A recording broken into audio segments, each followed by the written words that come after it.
Ambassador Elena Vasquez stood at the window of her small office and watched the three suns of Thronax Prime sink below the horizon. The sky turned purple and gold, colors that did not exist on Earth. After 3 years on this world, she still found the sunsets beautiful. She still found hope in them. Her office was simple. A desk made from local wood, a chair that was slightly too large for human proportions, a photograph of her daughter Maya in her naval uniform, smiling with pride on graduation day. Elena touched the frame gently every morning. It reminded her why she was here, so far from home. The Voranthi Empire had ruled the galaxy for 12,000 years. They had conquered hundreds of species. They had built monuments that stretched across entire moons. They had ships that could burn worlds to ash. And they looked at humanity the way a giant might look at an ant crawling across its floor. Humanity had achieved faster than light travel only 60 years ago. In galactic terms, they were newborns. The Voranthi found them amusing at best and annoying at worst. Most of the imperial court did not bother to learn the difference between humans and the dozen other young species that had recently discovered space travel.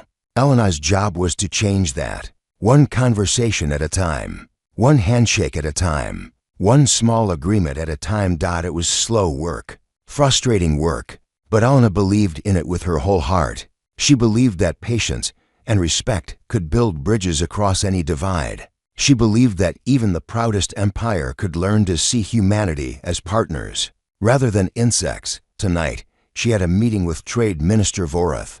He was a mid-level official, not important by Voranthi standards, but he had shown interest in human agricultural technology. It was a small opening. Elena intended to walk through it. She gathered her documents and stepped out into the corridor. Her security detail, two young Marines named Thompson and Rivera, fell into step beside her. They wore formal uniforms instead of combat gear. Elena had insisted on this. She wanted to project peace, not threat.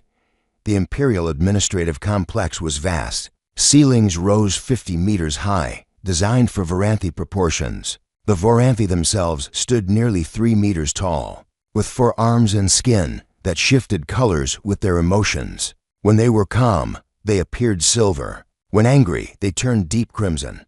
Elena had learned to read these colors like a language. She passed groups of Voranthi officials who barely glanced at her. A few sneered openly. One made a gesture that she knew was deeply insulting. She pretended not to notice. She had endured worse. The mission mattered more than her pride. Trade Minister Vorath was waiting in a conference room. He was old by Voranthi standards, his skin a faded gray that spoke of centuries of life. But his eyes were sharp and curious. "Ambassador Vasquez," he said, using her name correctly. Most Voranthi did not bother. "Thank you for meeting with me. The honor is mine, Minister." Elena bowed in the Voranthi fashion. Her right hand pressed to her chest. "I brought the agricultural data you requested." They talked for 2 hours.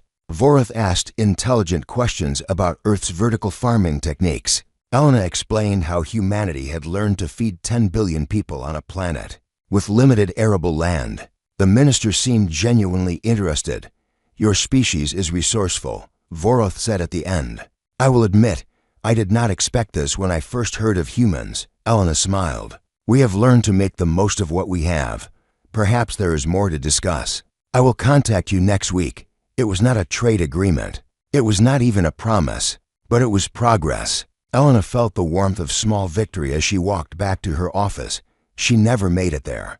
The soldiers appeared from side corridors, 20 of them, wearing the black armor of the Imperial Security Force. They moved with the precision of hunters who had cornered their prey. Thompson and Rivera reached for their sidearms. Elena stopped them with a raised hand. "Stand down," she said quietly. "We are diplomats. We have immunity." A Voranthi officer stepped forward. His skin was deep red. Elena recognized him from intelligence briefings. High Commander Sorvax, head of the Imperial Security Force and close advisor to Emperor Malvoisix. "Ambassador Elena Vasquez," Sorvax said. His voice was cold and flat. "You are under arrest for espionage against the Voranthi Empire." Elena kept her voice steady. "There must be some mistake, High Commander. I have engaged in no espionage. My mission here is purely diplomatic.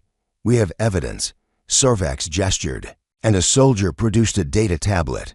Communications between your office and human military intelligence. Detailed reports on Imperial fleet movements. Stolen technical specifications. Eleanor recognized the tactic immediately. Fabricated evidence. She had seen it used against other species who fell out of Imperial favor, but she had never imagined it would be used against humanity. This evidence is false, she said. I demand to speak with my government. I demand a proper hearing. Sorvax's mouth twisted into something that was not quite a smile. You will have your hearing, Ambassador. The Emperor himself will preside. They took her weapons. They took her communicator. They bound her hands with energy restraints that burned against her skin. Thompson and Rivera were held at gunpoint, forced to watch as soldiers dragged their ambassador away. Contact Earth. Elena called to them as she was pulled through the corridor. Tell them what happened. Tell Maya I love her. The trial took place in the Imperial Plaza, broadcast across the Empire. Elena stood on a platform before thousands of Varanthi citizens. Above her, Emperor Malvois IX watched from his floating throne. The Emperor was ancient. His skin had faded to pure white, a sign of extreme age among the Varanthi. He had ruled for 800 years. He had crushed rebellions and conquered star systems, and watched entire species fade into extinction. Humanity was nothing to him. A footnote in his endless reign. A prosecutor presented the fabricated evidence. Elena was not allowed to speak in her own defense. She was not allowed to call witnesses. She was not allowed to contact her government. The trial lasted for minutes. Elena Vasquez. The Emperor declared, his voice echoing across the plaza, you are found guilty of espionage against the Varanthi Empire. The sentence is death. It will be carried out immediately. Elena looked up at the Emperor. She did not beg. She did not plead. She stood straight and met his gaze with steady eyes. I came here in peace, she said. Her voice was calm, almost gentle. I came here to build bridges between our peoples. What you do today will not be forgotten. Malvois laughed.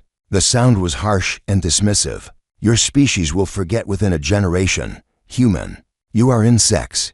Your memories are short, and your lives are shorter. They gave her one final transmission. A small mercy, they called it. A chance to say goodbye. Elena looked into the camera and saw, in her mind's eye, her daughter's face. Maya, she said. I'm sorry I won't be coming home. I want you to know that I don't regret anything. I believed in peace. I still believe in it. Don't let what happens to me change who you are. Be strong. Be kind. Be better than the hatred that took me from you. I love you. I have always loved you. I will always love you. The transmission ended. They executed her in the plaza, in front of thousands of cheering Varanthi. The Emperor watched with cold satisfaction. High Commander Sorvax stood at his side, his skin silver with triumph. Humanity received the news 6 hours later. For 3 days, the galaxy waited. The Varanthi expected rage. They expected threats. They expected a small human fleet to arrive, which they would crush as an example to other young species. Instead, humanity went silent. Every human vessel in Varanthi space turned and left within 72 hours. Trade agreements were abandoned. Communication channels closed. Embassies emptied. No threats. No demands. No words at all. Emperor Malvois addressed his court with amusement. They flee like prey animals, he declared. As I predicted, young species lack the stomach for confrontation. Within a year, they will send new ambassadors, begging for forgiveness. We will make them grovel appropriately. The court laughed. High Commander Sorvax was praised for his handling of the human problem. Promotions were given. Celebrations were held. The Varanthi Empire continued as it always had. Confident, powerful, certain of its dominance. Deep within Earth's military command center, a different scene unfolded. Admiral Chen Wei stood before a wall of screens showing fleet positions across 12 star systems. These were ships the galaxy did not know existed, built in secret shipyards, hidden in asteroid fields and gas giant moons, crewed by men and women who had trained for years for a war they hoped would never come. Ambassador Vasquez's service record glowed on a screen beside her. 20 years of diplomatic service, commendations for bravery, letters of appreciation from 3 different presidents, a photograph of her at Maya's graduation, both of them smiling. Admiral Chen studied the photograph for a long moment. Elena Vasquez had believed in peace. She had given her life for that belief. "Begin protocol remembrance," Admiral Chen said quietly. Around her, officers moved to their stations. Communications encrypted. Fleet orders distributed. A machine that had been preparing for decades began to turn. They wanted our attention. The Admiral continued, her voice hard and cold. "Now they have it. Ambassador Vasquez deserved better than this galaxy gave her. We cannot give her justice, but we can give her an answer." She turned to face her staff. The V. 6 months passed like water flowing through open fingers. The Voranthi Empire expanded into the territories humanity had abandoned. Trade stations that once flew Earth's flag now bore the imperial seal. Mining operations that humans had built were seized and redistributed to loyal Voranthi corporations. The message was clear to everyone watching. Humanity had run away, and the strong had claimed what the weak left behind. Emperor Malthus IX addressed the Galactic Council with triumph in his voice. "Let this be a lesson to all young species," he declared. "The Voranthi Empire does not tolerate disrespect. Those who challenge us will be crushed. Those who submit will be permitted to serve." The other species listened carefully. The Crethani, whose homeworld had been conquered 3 centuries ago, kept their heads bowed. The Moroth Collective, who paid tribute to the Empire every year, murmured agreement. The dozen minor species who existed at the Empire's pleasure said nothing at all. Only the Villani ambassador, an ancient creature with too many eyes, watched the proceedings with something like doubt. The Villani had long memories. They remembered other empires that had celebrated too early. High Commander Sorvax enjoyed his promotion. He was now High Regent Sorvax, second only to the Emperor himself. He had proven his worth by eliminating the human threat before it could grow. The Emperor rewarded loyalty, and Sorvax had been very loyal indeed. He moved into larger quarters in the Imperial Palace. He acquired servants and advisors and all the symbols of power. He attended court functions where nobles praised his wisdom. He accepted their praise with false modesty.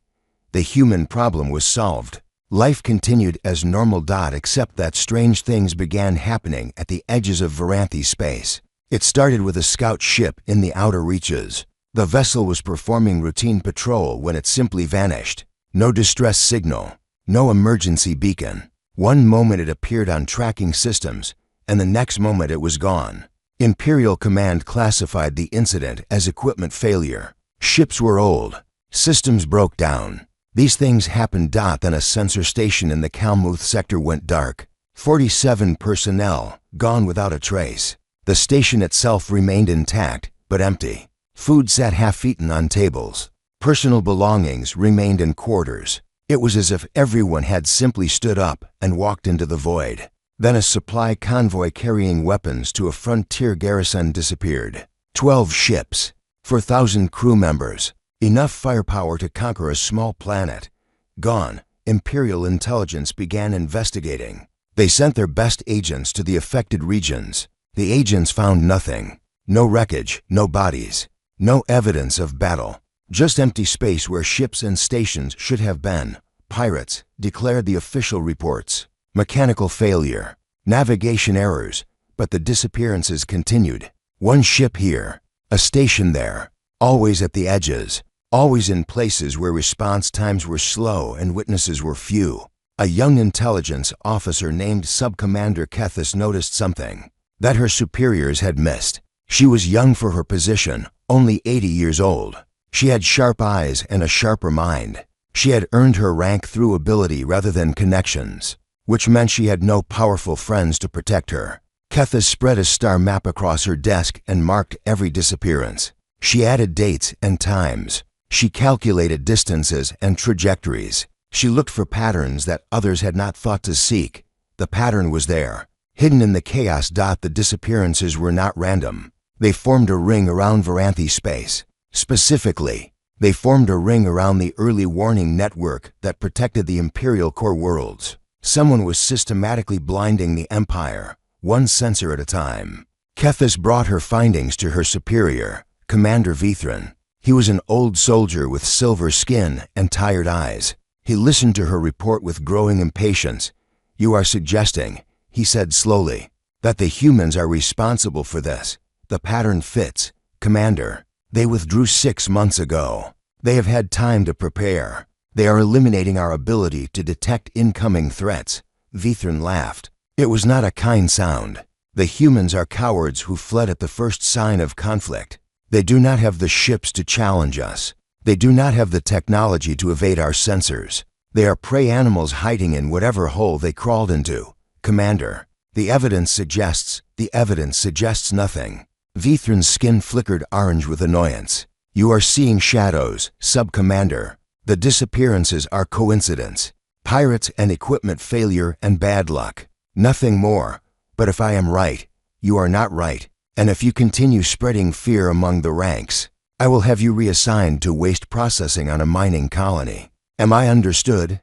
Kethis understood perfectly. She bowed her head and left the commander's office. She did not stop investigating. She simply stopped telling anyone what she found. Far from Varanthe space, in a region of dead stars that no Imperial map bothered to chart, Lieutenant Commander Maya Vasquez reviewed her mission objectives. She commanded a special operations unit called Shadow 7, 12 operators, all volunteers. All of them had lost someone to Varanthe aggression. Her second-in-command, Sergeant First Class Rodriguez, had watched his brother's colony ship destroyed by Imperial customs vessels for carrying unauthorized cargo. Their pilot, Lieutenant Park, had survived the destruction of a human research station that the Varanthe had declared too close to their border. Every member of Shadow 7 had a story. Every story ended in loss. Maya's story was broadcast across the galaxy. Her mother's execution was played on loop for weeks, a warning to other species who might challenge Imperial authority. Maya had watched the recording once. She would never watch it again. Target acquired, Park announced from the pilot's seat.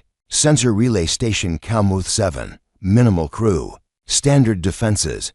Maya studied the tactical display. The station hung in space like a metal flower, its sensor dishes pointed outward toward the void. The station was part of the early warning network. When it died, the Empire would lose another set of eyes. Standard approach, Maya ordered. No survivors who can report our capabilities, but no unnecessary deaths either. We are soldiers, not murderers, Rodriguez nodded. Rules of engagement understood, Commander. The ship was small and fast and built with technology the Varanthe did not know existed. Human engineers had spent decades developing stealth systems that could slip through Imperial sensors like ghosts through walls. The Varanthe believed humans were primitive because humans had let them believe it. The approach took 3 hours. They drifted on minimal power, using the gravity of nearby moons to mask their trajectory. When they were close enough, they launched. The assault lasted for minutes. Maya led the breach personally. She moved through the station's corridors with cold efficiency, her rifle humming in her hands.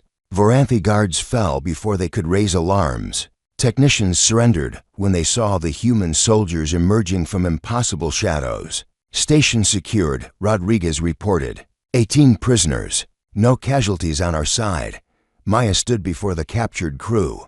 They looked at her with terror. They had been told humans were weak and cowardly. They had been told humans would never dare challenge the Empire. You will be transported to a holding facility, Maya told them. You will be treated according to the laws of war. When this conflict ends, you will be returned to your people. A young Varanthe technician spoke up, his voice trembling. Why? Why are you doing this? Maya thought of her mother standing in the Imperial Plaza. She thought of the 4-minute trial and the transmission that ended too soon.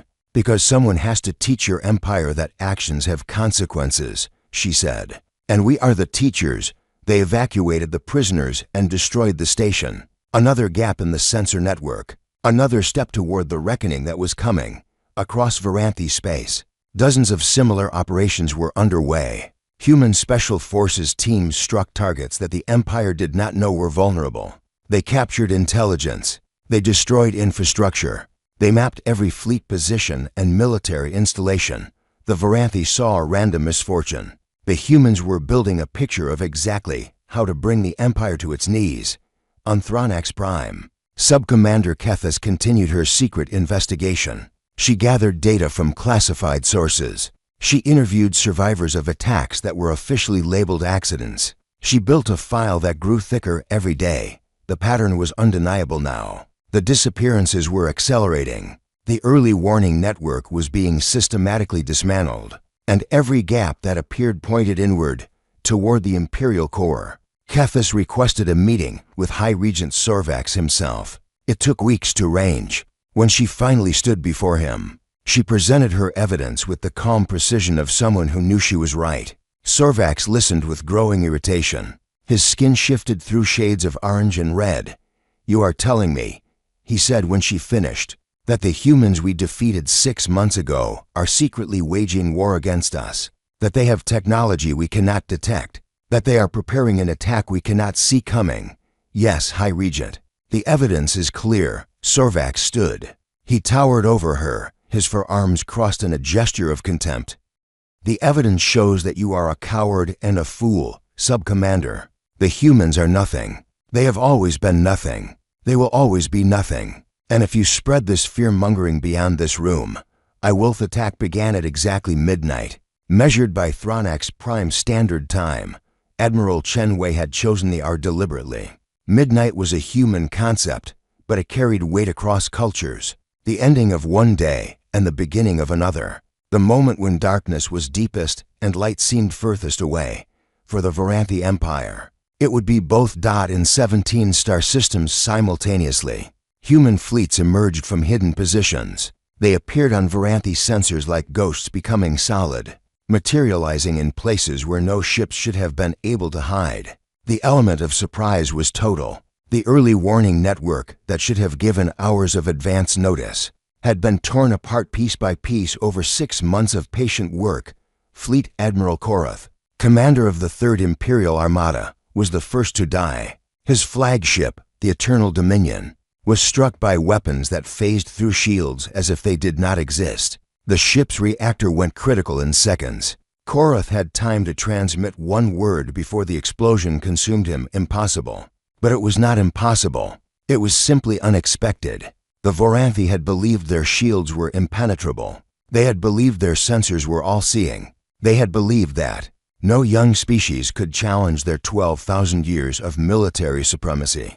They were wrong about all of it. Human ships moved through space with impossible grace. Their drives allowed maneuvers that Varanthi tactical computers could not predict. They struck and vanished, reappeared in different positions, struck again. The Imperial fleet, designed to crush enemies through overwhelming firepower, found itself fighting shadows. Admiral Chen's flagship, the Elena Vasquez, led the assault on Thronax Prime itself. The ship was named in honor of the fallen ambassador, and it fought with a fury that matched its namesake's quiet determination. Human crews had volunteered for this mission knowing many would not return. They fought anyway, because some things mattered more than survival. Commander Maya Vasquez watched the battle from the bridge of her assault carrier. Shadow 7 had completed its mission, and now Maya had a new role. She commanded the marine forces that would land on Thronax Prime. Once the orbital defenses fell, Orbital Platform 7 is down, her tactical officer reported. Platform 8 is taking heavy fire. Enemy fleet elements attempting to regroup at coordinates. The report cut off as another Varanthi battle group dissolved under human weapons fire. The Elena Vasquez's main guns spoke, and a cruiser that had served the Empire for 300 years became an expanding cloud of debris. Maya felt no joy in the destruction. She felt no triumph in the death. She felt only the cold weight of necessity. This had to happen. The Varanthi Empire had made it necessary when they murdered her mother in a plaza, for a crime she did not commit. On Thronax Prime, High Regent Sorvax coordinated the defense from the Imperial War Room. His skin had gone pure crimson with rage, brighter than anyone had ever seen. He screamed orders at subordinates who were already doing everything they could. How did they get so close? How did they break through our sensors? I want answers. No one had answers. The answers had been provided months ago by Sub-Commander Kethis, and they had been ignored. Sorvax threw everything into the defense. Reserve fleets were activated. Civilian vessels were pressed into service. Planetary defense batteries fired continuously, their beams cutting across the sky like angry gods. It was not enough. The human fleet was larger than anyone had imagined. Intelligence reports had estimated Earth's total naval strength at 20,000 vessels. The reality was 10 times that number. Ships built in hidden shipyards across a dozen secret colonies. Technology developed in research stations that the Voranthi had never known existed. Humanity had been preparing for this war since the day they first encountered the Voranthi Empire. They had seen the cruelty. They had seen the arrogance. They had known, with the certainty of prey that recognizes a predator, that conflict was inevitable. Ambassador Vasquez had hoped to prevent it. She had died trying. Now her daughter was finishing what she could not. The battle lasted 47 hours. The Voranthi fought with the desperation of those who had never tasted defeat. They destroyed human ships. They killed human crews.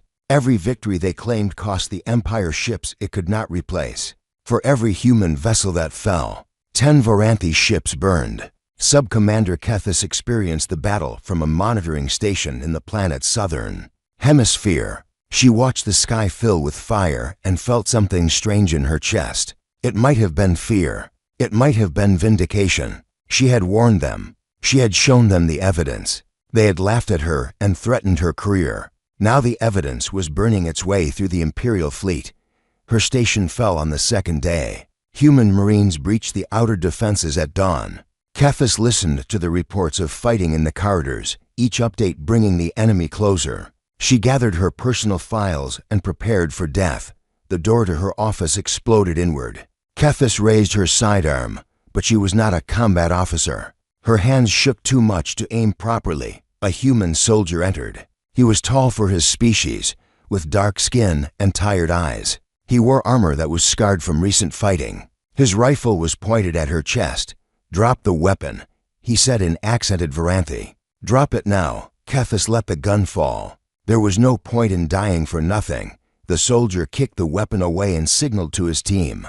Other humans entered, securing the room. They were efficient and professional. They did not shoot her. "You are a prisoner of war," the soldier told her. "You will be treated according to the laws of war. You will not be harmed if you cooperate."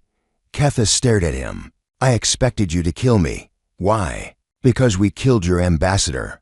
Because we have killed your people for decades. Because that is what victors do." The soldier studied her for a long moment. Something flickered in his eyes that she could not identify.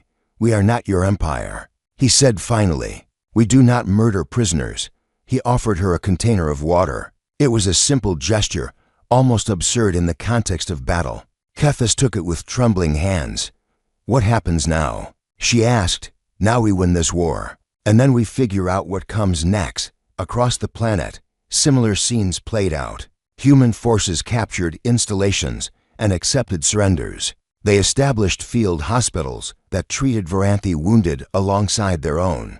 They distributed food and water to civilian populations who expected slaughter. The slaughter did not come. Word spread among the Voranthi defenders. The humans were not butchers. The humans were not monsters. They killed when they had to, but they did not kill for pleasure or revenge. Soldiers who surrendered were treated with dignity. It was confusing. It was terrifying in its own way. The Voranthi understood cruelty. They did not understand mercy. By the third day, the orbital defenses of Thronax Prime had been reduced to debris. The human fleet controlled the space above the imperial capital. Ground forces held the major cities. The war, in any practical sense, was over. But Emperor Malvois IX refused to surrender.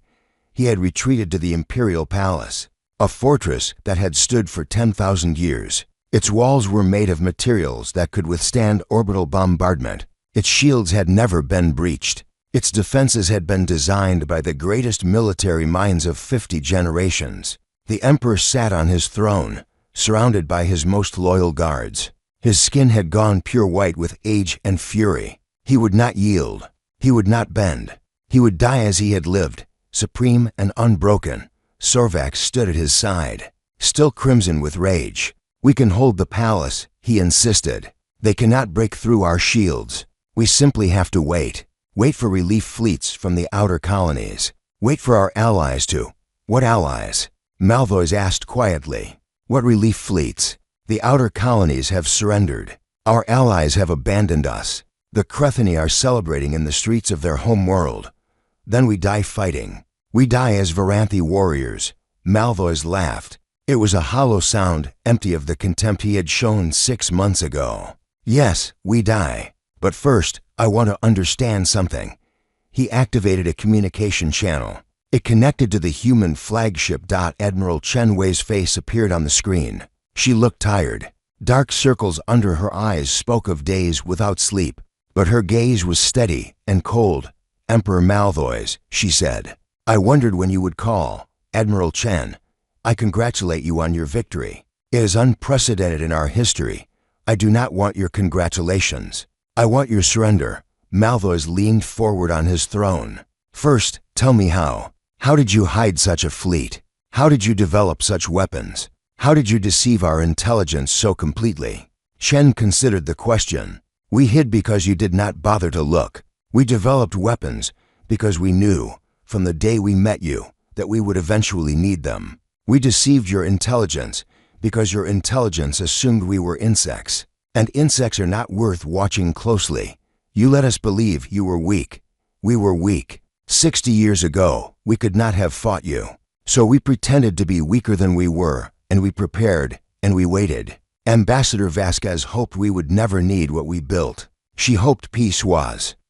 Admiral Chen Wei landed on Thronex Prime 3 days after the orbital defenses fell. She came with a small delegation, 50 Marines in formal uniforms, a handful of diplomatic staff who had worked with Ambassador Vasquez, and Lieutenant Commander Maya Vasquez, who had requested permission to be part of the landing party. Chen had hesitated before granting that request. Maya had every reason to want revenge. Her mother had been murdered in a plaza not far from where they would land. Allowing her to walk those streets seemed like inviting disaster. But Maya had looked at her with steady eyes. "I need to see it," she had said. "I need to stand where she stood. Otherwise, it will haunt me forever." So Chen agreed. And now they descended through the atmosphere together. The shuttle passed over cities that had been conquered without destruction. Human forces held the major population centers, but they had avoided civilian casualties whenever possible. The Varanthi watched their descent from windows and streets, millions of eyes tracking the human shuttle as it approached the Imperial Palace. Many expected death to follow.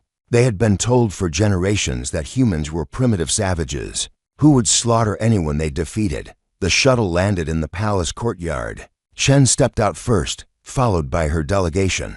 The Varanthi palace guards watched them with weapons lowered, but not surrendered. A fragile peace held in place by mutual exhaustion. Emperor Malvois waited at the entrance to the palace. He had dressed in formal robes, the white fabric matching his ancient skin. He looked smaller than he had appeared in broadcasts, older, more tired. Beside him stood High Regent Sorvax. His skin was silver now, carefully controlled, but his eyes burned with hatred that no discipline could hide. "Admiral Chen," Malvois said, "welcome to Thronex Prime, Emperor Malvois." Chen did not bow. "We have much to discuss." They walked through corridors that had been designed to humble visitors. Ceilings stretched into darkness above. Statues of past emperors lined the walls, each one larger than life. The message was clear. The Varanthi were great, and all others were small. The humans walked through without looking up. They entered a conference chamber where the terms of surrender would be negotiated. Chen sat at one end of the table. Malvois sat at the other. Their staffs arranged themselves along the sides. Maya stood at the back of the room. She watched Sorvax with eyes that revealed nothing. "Before we begin," Chen said, "I want to make one thing clear. We did not come here to destroy your empire. We did not come here to enslave your people. We came here to deliver a message and to ensure that message is never forgotten." Malvois inclined his head. "And what message is that?" "That humanity is not to be taken lightly. That our diplomats are not to be murdered for political theater. That our peaceful intentions are not weakness, but choice."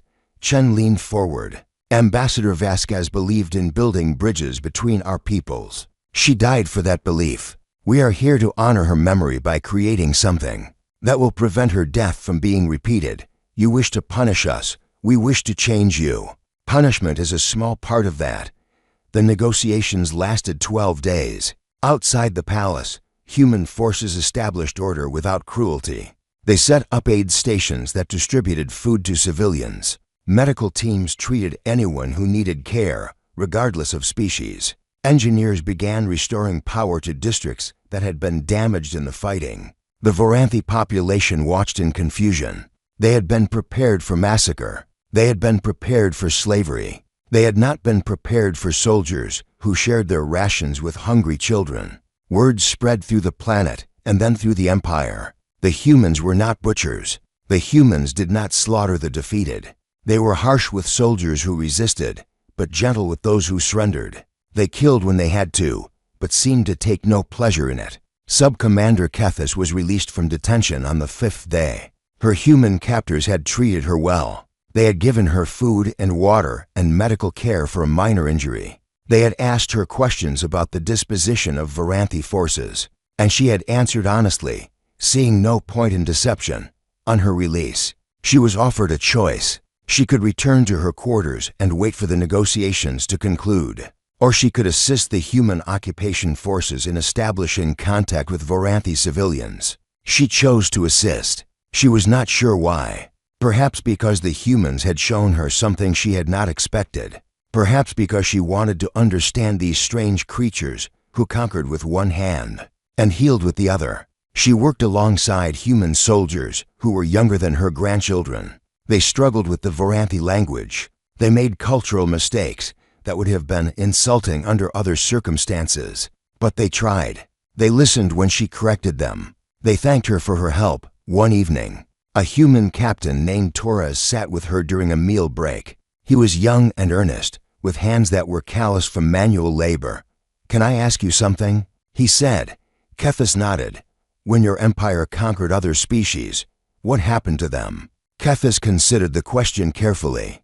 Those who submitted were allowed to serve. Those who resisted were destroyed. Their worlds were claimed. Their people were scattered. She paused. "The Crethini were a proud people once. Now they are servants in our households." Torres nodded slowly. "And you think that is how things should be? The strong rule, the weak serve?" "I thought so. It is what I was taught. It is what every Voranthi is taught from birth." Kethis looked at the human soldiers sharing food with Voranthi civilians nearby. "But you are strong. You have defeated us completely, and you do not make us serve." "No. Why?" Torres thought about it. "Because my grandmother told me something when I was young. She said that power is a tool, not a purpose. You use power to build things, not to break them. And if all you do with power is hurt people weaker than you, then you are not strong. You are just a bully." Kethis turned this over in her mind. "Your grandmother was wise. She was a teacher. 3rd grade. Never conquered anything except the hearts of her students." Torres smiled sadly. "She died last year. I like to think she would be proud of how we are handling this in the palace." The negotiations continued. Chen demanded justice for Ambassador Vasquez. She demanded a trial for those responsible for the murder. She demanded reforms to the imperial government that would prevent similar crimes in the future. She demanded reparations for the species the Voranthi had oppressed. Malvois resisted where he could. He argued for leniency. He tried to protect his closest allies. He fought to preserve what remained of his power, but he was not negotiating from strength. His fleets were destroyed. His armies were defeated. His allies had abandoned him. He could argue, but he could not refuse. Sorvax watched the negotiations with growing desperation. He understood what was happening. The humans were not just defeating the empire. They were changing it. They were forcing reforms that would weaken the power structure.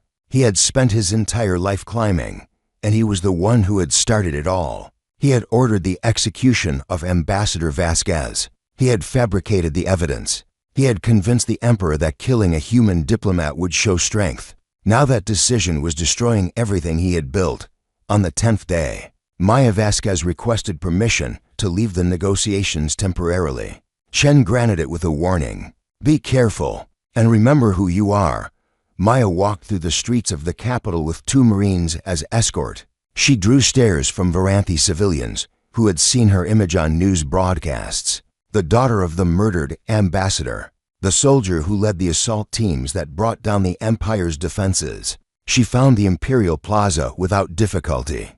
It was a vast open space surrounded by government buildings. In the center stood a platform where public announcements were made, where executions were carried out. Maya walked to the platform. She climbed the steps. She stood in the exact spot where her mother had stood 7 months ago. The plaza was quiet. Varanthi, who had been passing through, stopped to watch. Human soldiers maintained a respectful distance. Maya closed her eyes. She remembered her mother's final transmission. The calm voice, the gentle words, the love that had no room for hatred even in the face of death. Be strong. Be kind.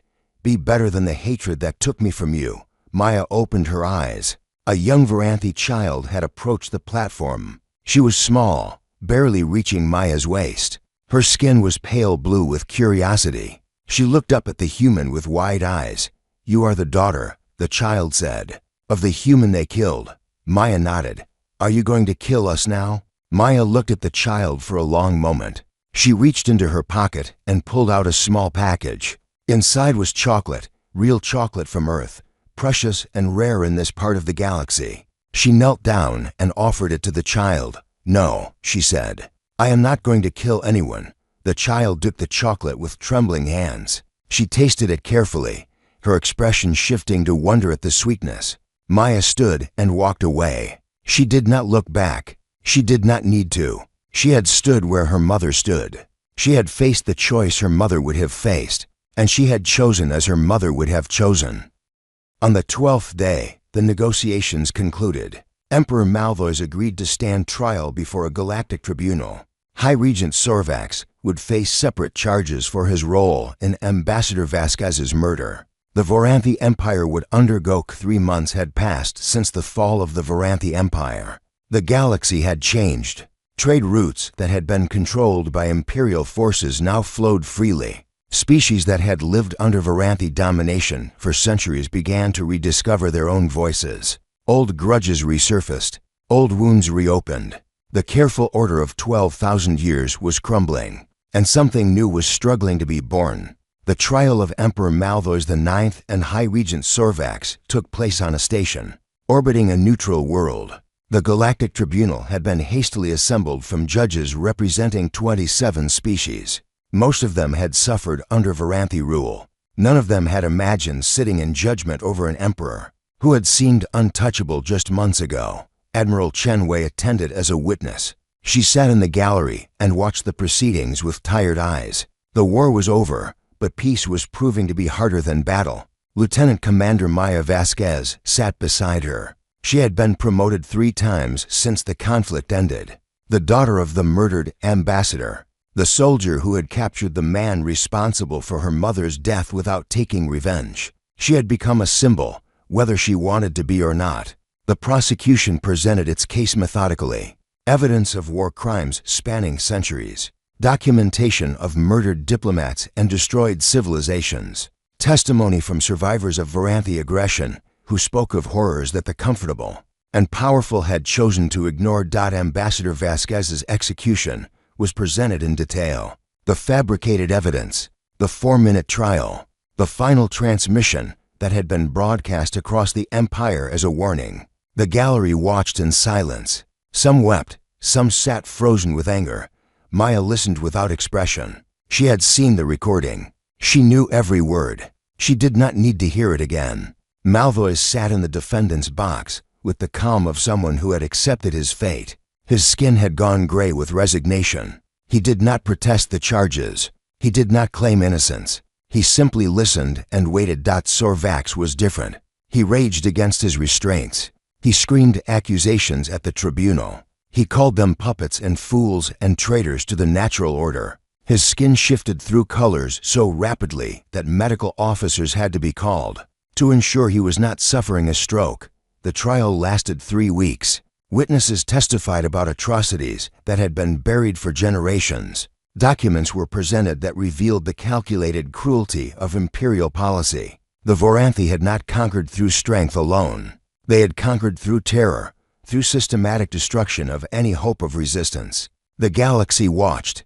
Trillions of beings across thousands of worlds followed the proceedings. For the first time in memory, the victims had a voice. For the first time, the powerful faced judgment, On the final day of testimony, Admiral Chen was called to speak. She walked to the witness stand with measured steps.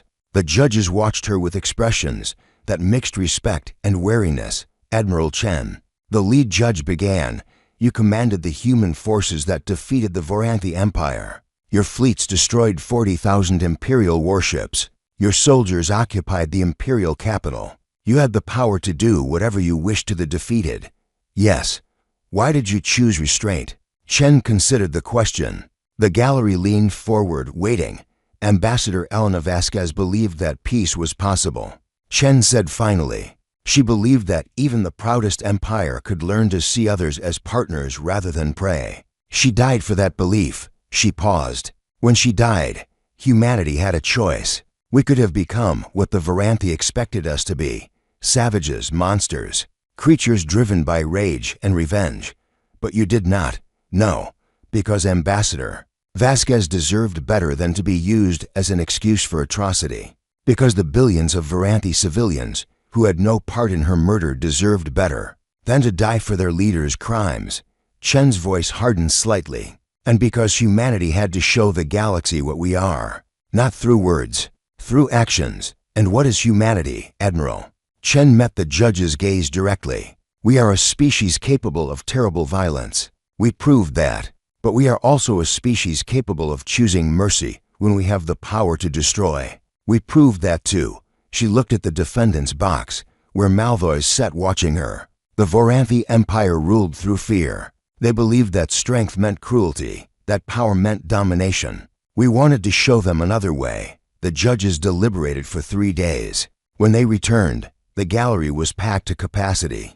Representatives from species across the galaxy waited for the verdict that would shape the future. High Regent Sorvax was found guilty of war crimes, crimes against sentient beings, and the murder of Ambassador Elena Vasquez. He was sentenced to life imprisonment on a penal station where he would spend his remaining years, in a small cell, stripped of all power and dignity. Emperor Malvois IX was found guilty of enabling and perpetuating a system of oppression that had caused immeasurable suffering. He was stripped of all titles and authority and sentenced to exile on a distant world, where he would live out his days as an ordinary citizen of the empire he had once ruled. Neither was executed. The tribunal had considered death sentences. They had been rejected at the insistence of the human delegation. Ambassador Vasquez opposed capital punishment, Admiral Chen had argued.